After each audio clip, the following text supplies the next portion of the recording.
Hi guys, this is me Dr. Bisma again. I am making this video today to help my fellow colleagues about the job application process in UK. I will discuss in detail about steps of job application for the doctors, nurses and allied health professionals. Just a brief intro. I am Dr. Bisma, one of the medical registrar working at NHS London. I have passed my MRCP UK and MRCPI along with the SE endocrinology as well. So if you have any questions or comments, please don't hesitate to ask in the comment section. So let's go through the steps of job application in NHS. So in this video I will go through the important points of applying. First, I will discuss the portals which are used for job application, then detail steps of applying and what common mistakes can be avoided during filling application, and how you can fill out an appropriate and desired application, and what important steps can be done to avoid rejection of the application, then shortlisting, then interview, and finally the post-interview steps. So first is the portals. Actually there are two important portals which are used all across the UK for jobs that I am aware of. First one is NHS Jobs portal and then is the Trac Jobs portal. They are more or less linked to each other. So I will go through initially with the NHS Job portal. On the NHS Job portal you need to set a profile for yourself. During the profile setting they will ask you about these credentials, your personal information, and then the qualification, your employment history, your referees, and finally the sporting information. Let's go through them one by one. So in addition there are some additional points that can vary while filling out the applications as well. It can vary from trust to trust, but more or less of they are same in most of the applications. So they can ask you about your procedures or practical experience, and then the research or publications, then your teaching experience and courses of teaching, then management and leadership experience, then about the audits and QIPs, then about specific publication in peer-reviewed journals, prizes and other academic distinctions, and finally about the team working. So many of my colleagues have found these additional points confusing. Most of them have these points but they don't know how and where to integrate them. So I will give tips about them in the end once you will learn how to fill out the application. So let's go through the profile. So this is the NHS job website. This is the website. Once you will open the website, you need to visit the applicant hub, and then you will sign into your account which will take you to fill the detail. So you need to complete your profile, write your qualifications in chronological order. Initially your matric, then FSc, then MBBS, then OET, then any specific qualification that you hold. Also your pleb, and then SCE if you have. So these are the four major points of the profile. Once you have completed them, it will be shown that you have completed 4 of 4 sections. So you need to write your qualifications, which I have already mentioned, like in this manner. You can mention the subject like medicine. If you are mentioning MBBS, then it is medicine and surgery. So write each of them very clearly and accurately. If you are confused about these things, please don't hesitate to ask me in the comment section. Then second one is your training. What you can write in your training. Training does not mean a structured training only. I will tell about this later on. Then is the job history, and finally equality and diversity. This form needs to be filled as well. First one is the clinical experience and employment history. This is the very important step, and this is one of the area on which you are judged to be called out for the interview. So give a brief description of your job duties and responsibilities. You can use the type of star tip like situation, task, action, response, but this can be more used in the sporting information area instead here. So mention your duties and responsibilities, whatever you are doing. If you are doing outpatient department, wards, ICU duties, emergencies, so tailor them to your job application. How you will apply for the job, that I will tell you guys later, but this is now building the profile. So build a very unique profile that you will get higher chance of shortlisting as compared to the other candidate. So once you will mention your experience, there will be clinical gaps as well. If you have clinical gap, don't forget to mention the reason of the gap. They will always ask you, and this reason should be very honest and clear. Don't give any reason that is not logical. Give them logical reason, and if it is logical reason, they will consider it. No one minds it. If you have taken a parental leave, if you have taken time for relocation, if you have taken clinical gap and you were busy in something else, or if you were preparing for the exam. So the if you have any justification for the clinical gap, you can write the reason and that will be accepted. Don't be worried that it will not be accepted. Many people, many colleagues I have seen that they are very worried that we have so much of the clinical gap. If it is justified, it will be accepted. So next one is the referees or references. For any NHS job application, either it is Trac job or it is on the NHS job portal, they will ask you about your references, which would be at least 3 references, 2 to 3 references over a period of last 3 years. So they will ask about their name, job title, the organization, which means the hospital or wherever you are working. If you are in teaching job, then you can write their name of the organization, and then the contact information, specifically their email address and your relationship to them. Your relationship means if that is your directly reporting consultant, your supervisor, your indirect consultant.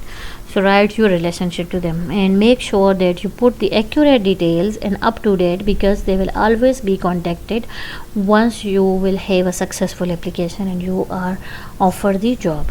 They will always be contacted. So make sure that you put the names of the people who are accessible. Avoid using the references from the clinical attachment. Most of the time they are not, because this clinical attachment is not considered as work experience, clinical work experience.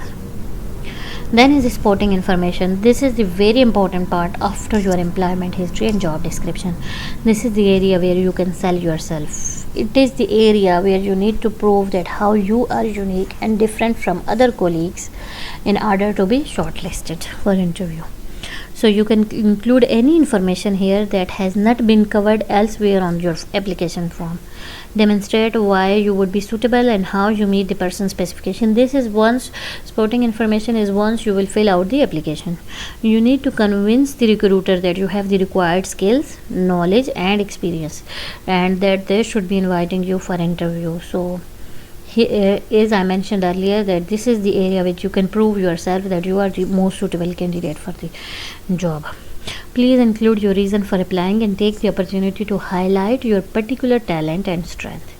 What you feel you can personally offer different from other colleagues, what is unique to you, like if you are a gold medalist, if you have any distinction, if you have any course or extraordinary that you have done, if you have any certificate of appreciation, show them your uniqueness and what sets you apart from other colleagues. Do not include any personal detail or duplicate information already provided elsewhere in your application. Then provide good supporting information. It can include declaration of your practical experience as well as clinical experience. Here you can mention your clinical experience with star form, like situation, task, action, how you responded, like if you came across a code blue, if you came across recess call, then how you have managed that. And also if you have volunteer work, don't forget to highlight it here. If you have any teaching experience, that teaching can be bedside teaching, if you have done to your nurses, if you have done to a fellow junior colleague, if you have done to paramedical staff. if you can prove it, just mention it there. And then after teaching, you can mention, if you have any course of teaching, you can mention about that as well. Then there is research section is also very important. Many colleagues have told me that they don't have research. So research does not mean that you need to carry out on a large population, that you need to carry out on an international research or international journal. Even if you have a case report which is being published, which is being presented at any conference, either local or international, do not forget to mention that, and that can be considered in the publication as well, either local publication or international. And even if you don't have presented in oral form, if you have a poster, you can include that in your research section as a case report. And then come to the presentation is also not very difficult section, unlike many people are thinking that it is a difficult part. But if you have done any presentation in your ward, in your department, in your hospital, in your institution or organization, you can mention that here. And then prizes and academic distinction, these can be any prizes given to you from your hospital, from your medical college, from your during your internship. Like if you have a certificate of appreciation, if you have gold medal, if you have any extraordinary performance certificate, then here you can add that. Do not worry if you don't have experience in teaching, research or publication. If any one of these sections you don't have, do not worry. It doesn't mean that you are not qualified for this job. You are enough qualified, you can still be shortlisted. It depends on the requirements of the trust. And additionally, if you have these skills like managerial skills and leadership experience, especially in the senior roles like the medical registrar and consultant, they do consider them. And then in the team working, you can highlight about that in the supporting information as well. So these are the common mistakes to be avoided while filling out the application. This is during filling the application and profile, while filling out your profile. So this is during the profile. They will ask you about the training course. As I mentioned earlier, the training course does not mean that you are training, structured training. It can be any course that you have done, that you have trained yourself for, like ALS, ACLS, BLS, like any ultrasound course you have done, like any procedural course you have done. You can add that here, course title, then the training provider, whoever has provided you, whatever the name of the institute is on the certificate, and then the year of test. It's easy and simple. And add as many courses as you have done. That gives a good experience, good impression, sorry. And then the job details, you need to write your job title very clearly, and then write the employer. This is just for example, this is not the actual hospital, just an example. You need to write the employer name very clearly and write your key tasks. If you are in general medicine, internal medicine, write which specialties you are seeing, then in detail. See here, I have written everything in detail. This is just the initial portion. Then you will mention which patients you are seeing commonly, which departments you are covering, if you are covering outpatient or inpatient, if you are covering clinics, and if you are covering emergency, medical on calls, anything like that. Demonstrate your experience in a very clear manner. And then if they ask you about membership of professional bodies, then please indicate your professional membership. Then you can write here, I have current UK professional registration and license to practice for this post. This one is the suitable one. And then about the practical experience mean what procedural experience you carry. So write all the procedures like abdominal paracentesis, lumbar puncture, all those procedures in detail, and write if you are doing them under supervision or without supervision. So if you are on a junior level, you should know at least nasogastric tube, Foley's catheter, and condom catheter, then venous sampling, these things for the junior level jobs. And if you're going for a middle grade job, then these are the important procedures that you should at least know, because you need to carry them out. If you know, well and good. If you don't know, then that's fine, you can learn in the meantime. So next is the Trac job application. This was all about the NHS Jobs portal, and how you will apply I will tell that later. Now is the Trac Job Portal. So Trac Job Portal is more or less similar to the NHS Job. That's why I will just go through quickly about the important steps. If anything is different from the NHS Jobs, I will tell that. I've just added this in order to avoid any confusion, because sometime you open Trac Jobs and it will lead you directly to the NHS Jobs, and sometime you need to fill your application separately in Trac Jobs. So these are the things that can be asked again: personal information, educational and professional qualification, employment history, gaps in employment, NHS service, sporting information, again very important part. Then the preferred employment, these are the steps which are given on your application of Trac Jobs. So preferred employment type, which can be full-time or part-time depending on your requirement or need, and then medical or dental practical experience, then the teaching experience and courses for teaching, research, presentation.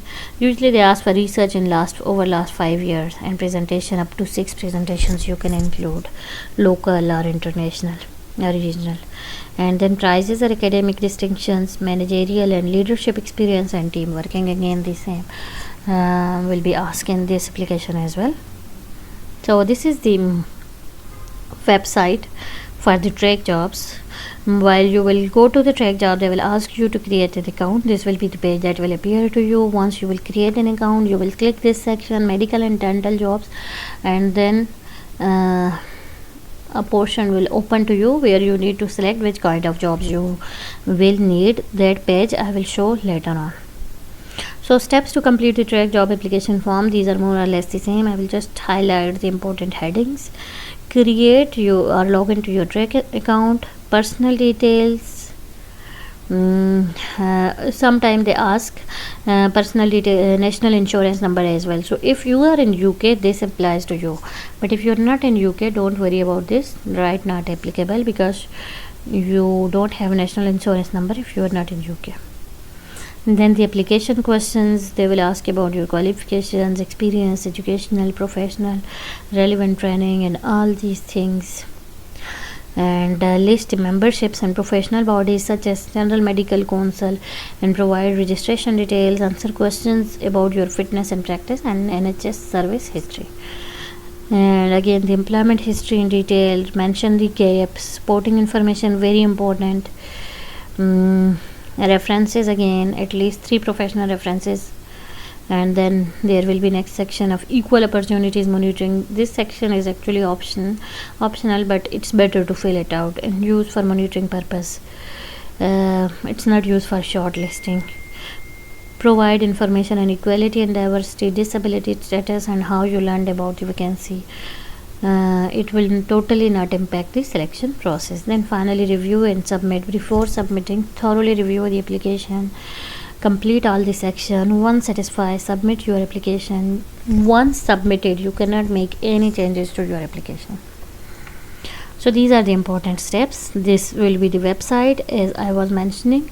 Once you will go to the NHS website or Trac Jobs website, here is the way how you can search the job. What job you are looking for, like medical registrar, where you are looking for, and in how much distance. Like if you are looking for in London, up to 5 miles, up to 10 miles. If you are looking in peripheral, if you know the city, town or postcode, write that, and write your job title here. What specific job title to be written, that I will tell you guys ahead. And this will be the first page. Once you will go into any job, this will be the first page that will open to you. Look at the employer.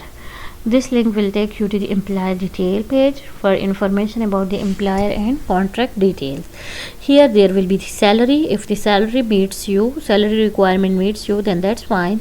If you're looking for fixed term or contract, and then working hours, then if you're looking for a doctor's job or nursing job, then go to your job description. Look at the job description and person specification. If that meets you, then you are the required person for the job. And the important documents for the vacancy, such as job description and person specification, are linked here. They are very important to be read. If you meet the criteria only, then apply for the job. And this is how to search for the specific role. Again, the same postcode and your job title, and the jobs will open like this. If you're looking for locum consultant in renal medicine, it will open here. You can create job alert here as well. Like if you have searched this and it will ask you to create job alert here, you will click on this. Next time whenever any job is advertised about this position, you will get an alert, and even you can save this job for later purpose as well. So as I have mentioned in previous slide here, person specification and job description. So these are very important parts. Person specification mean that what are the qualifications and experience needed for this job. So you should, that is the essential criteria, like you should have full GMC registration, you should have these, and then the desirable criteria. If you have these, okay, but you should have at least the essential criteria and also essential experience as well. So read them, then apply for the role. So complete all the sections. Once you have successfully found a position you wish to apply, you need to make sure your application does justice and provides you with the best possible chance of getting an interview. Read the job description and person specification. Again, I will highlight these are the very important points to be read before applying for the job, and take time over your application demonstrating your skills and experience. The personal information and monitoring information section will not be used for shortlisting, but they will be kept for administrative purpose only. So the most important here is the job specification and person specification and job description. So this is the next page. When you will start applying for the job, they can ask you about the pre-application questions. You need to fill them, then declaration and submit. Then it will take you to the application form. So this will be the application form. Once you will fill out the pre-application questions, it will take you to the application form. This is the initial look of the first page of the application form. Your personal information section will automatically open, and you can however complete the section in any order. These are the sections of the application, like qualification, employment history, referees, sporting information, monitoring information, safeguarding, submit and declaration. You can fill them in any order. Click on them, whatever portion you are first comfortable with, click on them and submit, fill them and then save. So I was discussing about the application submission here. These are the important points which needs to be filled. Your qualification, employment history, referees, supporting information, monitoring information, safeguarding. Then you need to submit and declare that okay, you're good to go, and fill out the declaration. So as soon as you have completed all the mandatory fields within each section and saved it, a green tick will be displayed next to the section name, like each of them will be followed by the green tick. I have been asked a query about this portion, that many of my fellow colleagues who were applying from overseas, they were asking that which one we should choose. So once they will ask you about the visa things, you should tick this one. I do not have a visa or right to work in UK. Here you will write in detail that you are currently residing in this country, you hold valid GMC registration with the registration number this, and you hold the license to practice in UK. And next one is about this: are you currently on general medical council specialist register, or do you hold a national training program, or are due to obtain CCT within next 6 months? Okay, it means that if you have secured a CCT slot already, if you have secured, okay, you can go ahead. But otherwise you don't have, if you don't have a national training number or you don't have CCT with already confirmed, then click no, unless you have the CCT position already in hand. Okay, and then you will agree and continue. So next section is about submitting application. Once you are done with all the application steps, make sure that there are no errors. The application will be submitted immediately once you will click submit. A confirmation email will be sent to your registered email address. The status of your application on my applications page will change to submitted, and it will now be visible in the active application section to you.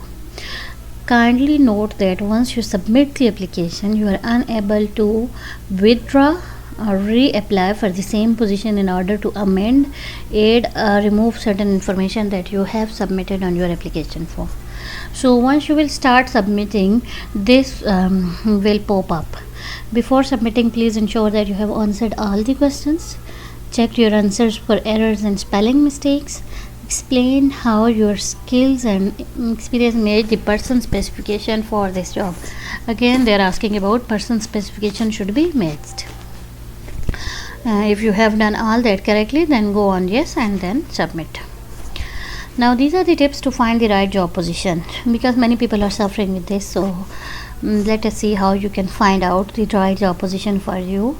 Remember to order the list is recent first. Once you will go to the NHS page, go to the recent first, so that you know which advertisements are at the top and are not going to close soon. And in your chosen section, you should look for 4 things.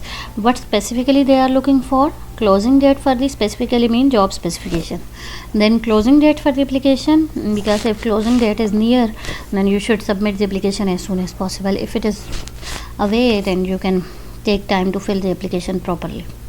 Then job description and person specification is mentioned earlier, and then the salary if it is within your range.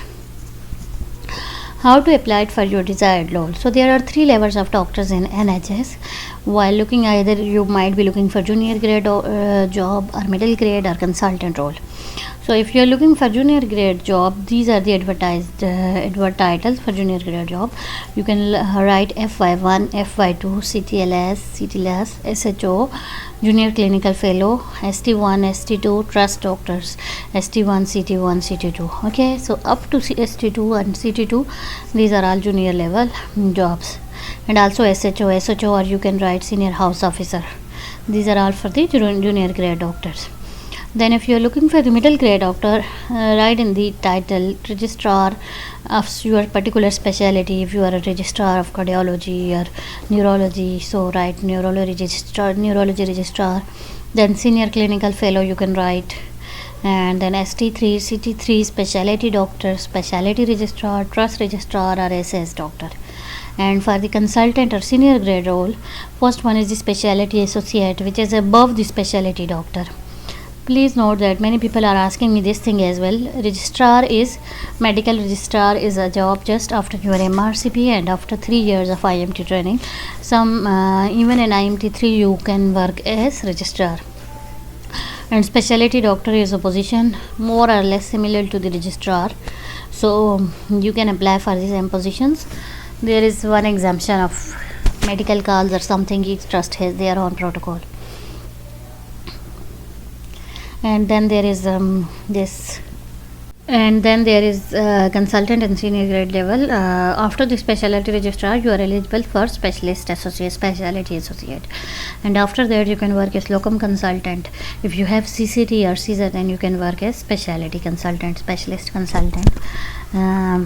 And also in this, if you are in any specialty like neurology, then you can work in specialty as well, specialty like neurology consultant, rheumatology consultant as well. So next is, this is all about the desired role finding. Then is the shortlisting. So once you have submitted the application successfully and accurately, you will be shortlisted. If you have not received any communication after approximately, this is the rough estimate, this is not hard and fast rule. Sometime the trust can communicate with you earlier and sometime maybe later. So but rough estimate is 6 weeks from the application closing date.